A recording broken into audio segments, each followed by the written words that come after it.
विश्वं दर्पण दृश्यमान नगरी तुल्यं निजान्तर्गतं पश्यन्नात्मनि माया बहिर्बोधभूतं यथा निद्रया या साक्षात् कुरुते प्रबोधसमये स्वात्मानं एवाद्वयं तस्मै श्री गुरुमूर्तये नमः। इदं श्री दक्षिणामूर्तये ओम। इस वीडियो में 31 श्लोक हो गए थे ना। 32वां श्लोक क्या है? पुंसो निज मनो मोह कल्पितो दुखदा स्मृतः संसार चिरवेतालो विचारेण विलीयते।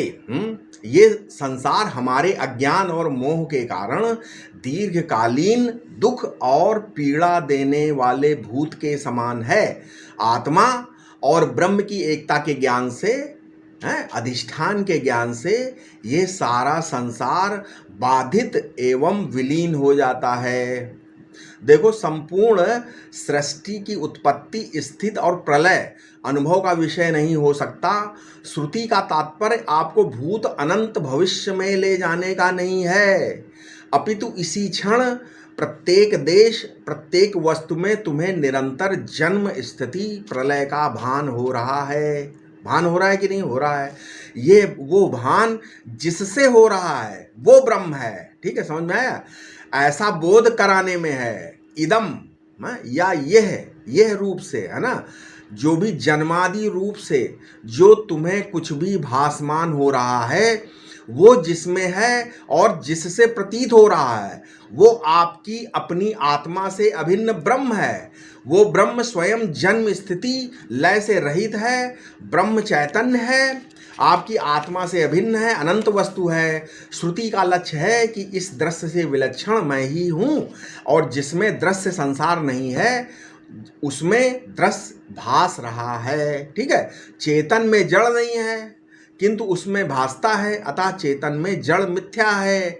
आत्मा में अनात्मा की प्रतीति होने से आत्मा यानी दृश्य संसार मिथ्या है।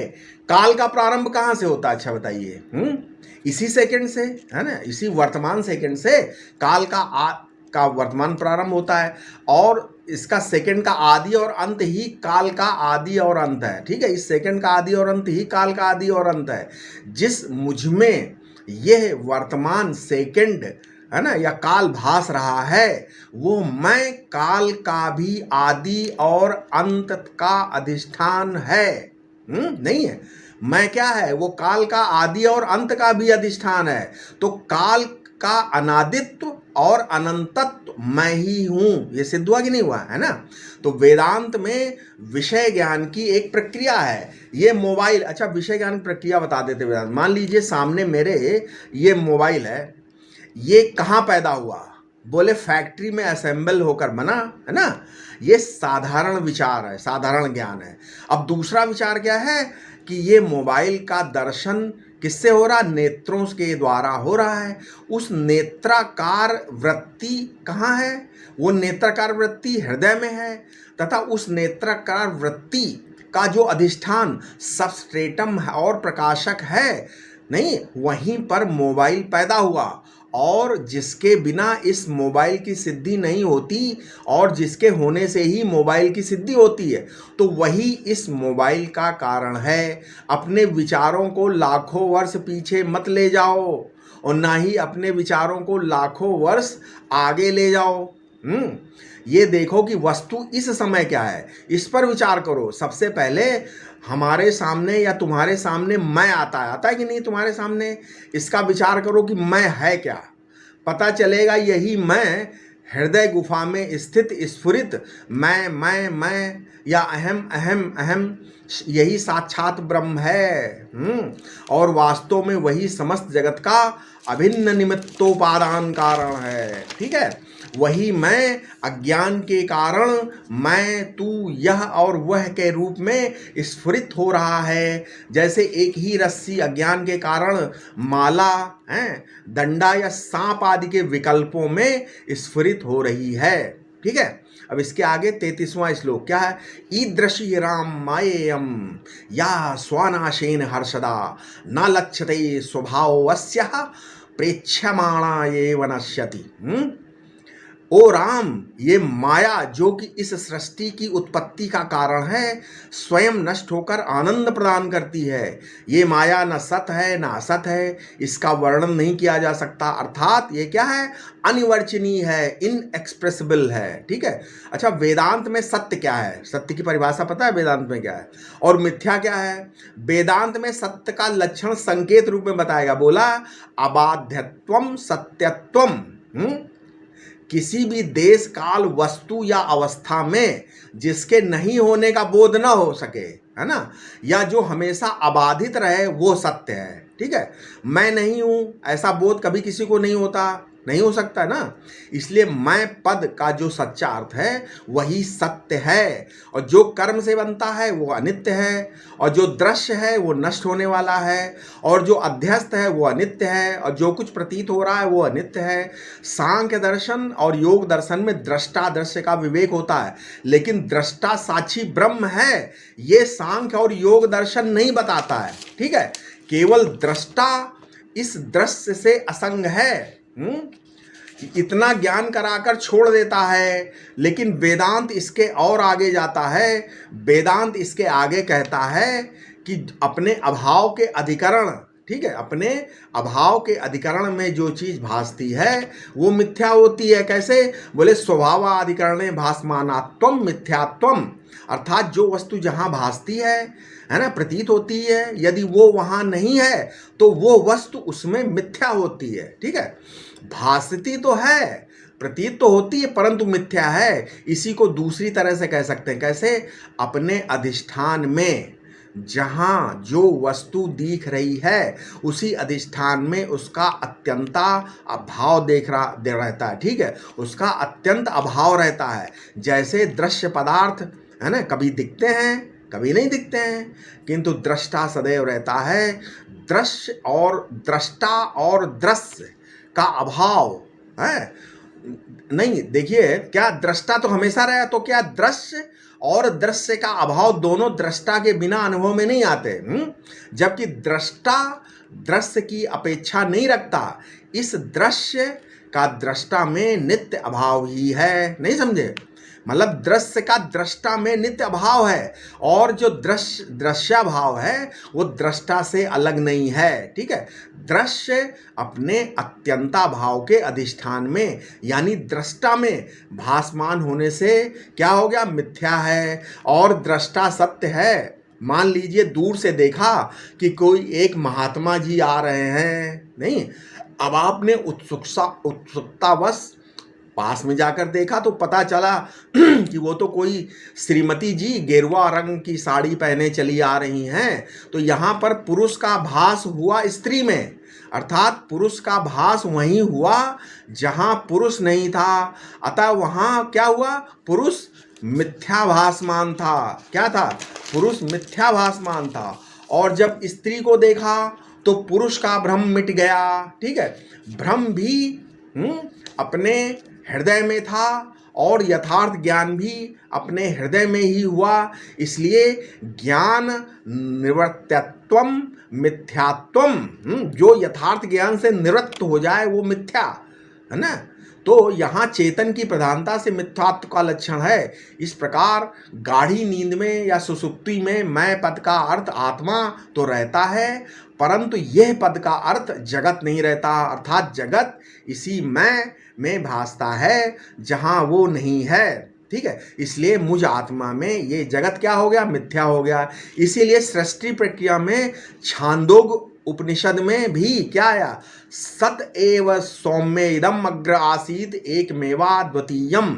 मतलब इस सृष्टि के पूर्व एक अद्वितीय ब्रह्म ही था।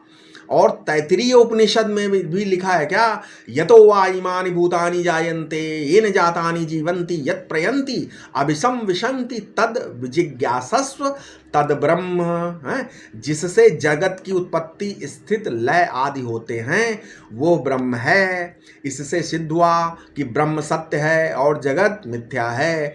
किसी ग्रंथ का नाम उपनिषद नहीं है, ये समझिए आप। वो हृदय में रहने वाली विद्या है। ग्रंथ को गौड़ रूप से उपनिषद कहते हैं। उपनिषदों का तात्पर्य है आत्मा और ब्रह्म की एकता। ठीक है, अब इसके आगे कौन सा श्लोक है? 34वां श्लोक क्या है? अहो नु चित्र मायेयम तात विश्वमोहिनी सर्वांग प्रोतम अया अप्यात्मा ययात्मानं न पश्यति। ययात्मानं न पश्यति। हे तात, ये माया ऐसी विश्व मोहिनी है कि इस माया ने आत्मा को अपनी शक्ति से ढक दिया है, जिसके कारण वो अपने स्वरूप को व्यक्ति अपने आत्म स्वरूप को भूल गया है, जबकि आत्मा शरीर के प्रत्येक अंग में व्याप्त होकर स्थित है। इसलिए तुलसीदास जी ने कहा है कि गो गोचर जहाँ लग मन जाई और सो सब माया जाने भाई। मतलब यहाँ पर गो गोचर शब्द का प्रयोग है ना, तो गो गोचर शब्द का प्रयोग माया के कार्य के रूप में प्रयोग हुआ है।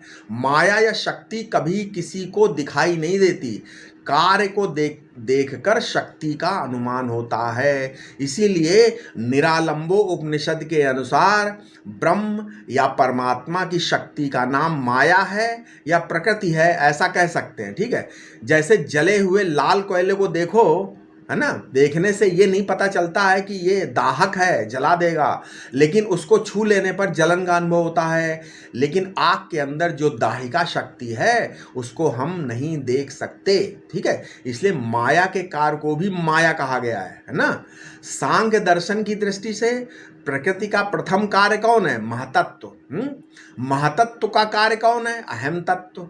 फिर अहम तत्व का कार्य कौन है? तन्मात्राएं, मतलब अपंचीकृत पंचमहाभूत और इनके तारतम्य संघात से स्थूल शरीर और बाहरी स्थूल जगत, ये सारा सिलसिला प्रकृति के कार्य हैं। इसलिए श्वेताश्वतर उपनिषद में कहा गया है, क्या कहा गया? मायाम तुम प्रकृतिम विद्यात, माया को तुम प्रकृति समझो। सांख्यवादी जिसको प्रकृति कहते हैं, वेदांती उसी को ब्रह्म की शक्ति माया कहते हैं। ठीक है, गो का अर्थ है इंद्रियां और गोचर का अर्थ है इंद्रियों के विषय, मतलब शब्द स्पर्श रूप रस और गंध। इंद्रियां बहिर्मुखी होती हैं, तो मन इनसे संलग्न होकर बहिर्मुखी ही रहता है। इसलिए इंद्रियों के द्वार से जहाँ तक मन जाता है वो सब माया है। ठीक है, यही तुलसीदास जी का अभिप्राय है। ठीक है, अब इसके बाद एक और श्लोक ले लेते हैं। यद इदम दृश्यते किंचित नास्ति किमपि ध्रुवम यथा गंधर्व नगरम यथा वारी मरुस्थले।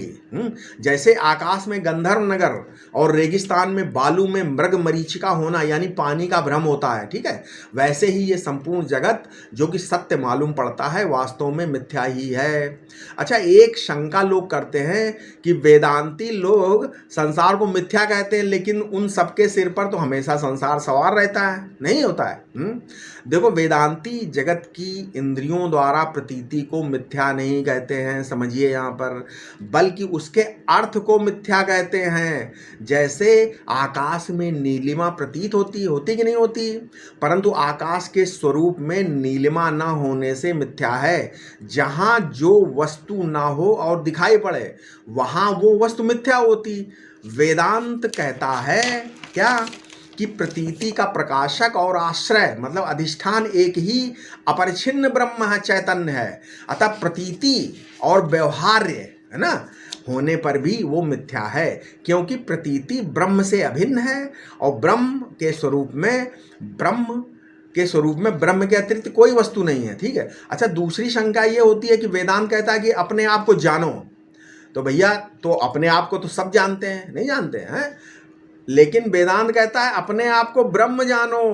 अपने आप को तो हर कोई जानता है किसी न किसी रूप में, लेकिन कोई अपने को मोटा पतला जानता है, कोई अच्छा, अपने आप को अगर, तो वेदांत इसलिए कहता है अपने आप को ब्रह्म जानो। अरे अपने आप को तो हर कोई जानता है किसी न किसी रूप में।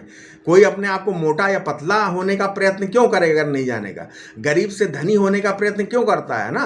अनर्थ का मूल सामान्य अज्ञान नहीं है, अपितु अपनी आत्मा को ब्रह्म ना जानने का अज्ञान है। ठीक है, ब्रह्म ज्ञान में व्यापकता का अनुसंधान नहीं है, बल्कि अधिष्ठान का अनुसंधान। समझिए, व्यापकता का अनुसंधान नहीं है, व्यापकता की खोज नहीं है ब्रह्म ज्ञान में। अधिष्ठान का ज्ञान, अधिष्ठान का अनुसंधान है। अच्छा, एक बात और है, ज्ञान का कोई प्रयोजन नहीं होता, क्योंकि वो तो सदैव एक रस है ना। किंतु शुद्ध अंतःकरण में जो तत्वमसि आदि महावाक्य जन्य अखंडार्थ धी उत्पन्न होती है, वह उस अंतःकरण स्थित अंतःकरण के प्रकाशक और चैतन्य आत्मा का अज्ञाना आवरण भंग कर देती है, और स्वयं भी उसी ज्ञान स्वरूप अधिष्ठान से एक हो जाती है, अर्थात आत्म स्वरूप बन जाती है। यही मोक्ष है। अविद्या की निवृत्ति से उपलक्षित आत्मा ही मोक्ष है। हृदय की अज्ञान ग्रंथि के भेदन का नाम ही मोक्ष है। ठीक है, ठीक है, इसलिए बोलते हैं अज्ञान, हाँ, अज्ञान हृदय ग्रंथि मोक्षो मोक्ष इतीरतः। प्रायः लोग सुख चाहते हैं तथा मोक्ष को महान सुख का आश्रय मानते हैं। ठीक है, किंतु मोक्ष में सुख की भी चाह नहीं होती, ये समझिए आप। मोक्ष में है ना, केवल सुख के प्रतिबंधों की निवृत्ति प्रधान है, क्योंकि सुख तो आत्मा का सहज स्वरूप ही है। ठीक है, अब इसके आगे हम अपने अगले वीडियो में बताएंगे। ठीक है, ओम शांति शांति शांति।